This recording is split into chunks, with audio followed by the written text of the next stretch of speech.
Okay, next binding is the two-way binding. So basically, ano ba ginagawa ng two-way binding?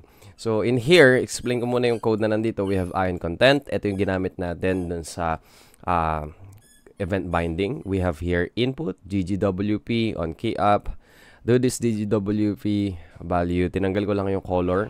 And then we have placeholder and then fill outline. And then, meron tayong interpolation dito which is yung S na naka-declare dito sa my class natin.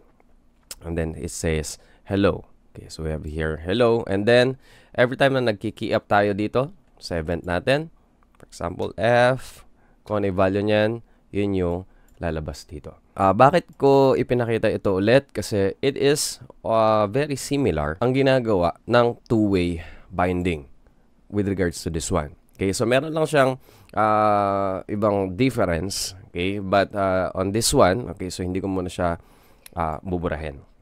Okay, so i-comment out muna natin yan and then event binding. In two-way binding, for example, we have ion input na may placeholder type and then fill outline.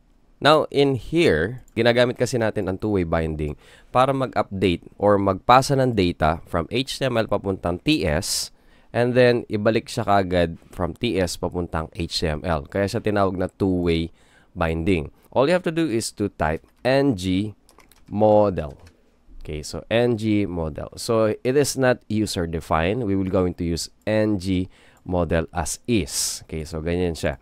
And then, ipapasok natin siya muna sa bracket and then parentheses. Okay, so according to Angular banana in a box. Okay, so ayun yung banana daw and then in a box. Legit yun, ano? So nakalagay talaga dun sa may documentation nila. So lagyan natin dito banana in a box. Okay. Pansinin niyo ano kapag event binding, ang ginagamit natin is parentheses. Kapag ka naman ang ginagamit natin is yung property binding, etong bracket. Okay, kaya siya two-way binding, combination siya nung dalawa. Okay, so equal sign and then parang katulad ng property binding, maglalagay tayo ng variable natin or property natin. Yung S ang ilalagay ko dito ngayon.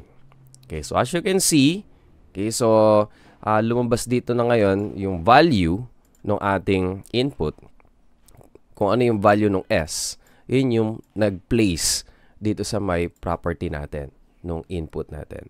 So, ang idea nito, whenever that you type, hello, or di kaya naglagay ka ng ganyan, automatically or instantaneously, in sync, nangyayari, nag-update yung HTML natin, papunta dito sa may public string hello na to. It has nothing to do with this. Okay, yung public do this. Okay. So, kumbaga parang mas shortcut kung ganun yung gagawin mo. Pero actually, ginagamit natin to pagdating sa mga validation. One of the usage of this two-way binding is to validate agad habang nagtatype pa lang yung user natin. So, imagine, I don't want to put ng if dito or yung mga directives natin para may discuss yung ng or yung two-way binding na to.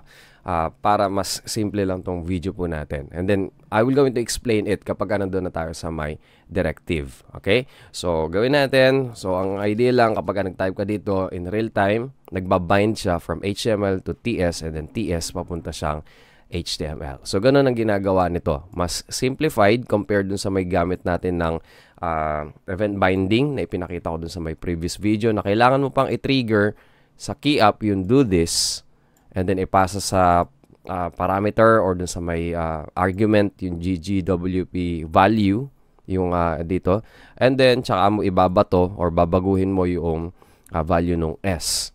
Okay, so dito mas mabilis na lang, all you have to do is to type ng model and then paglalagay natin ng S inside of it. Okay, so that is two-way binding.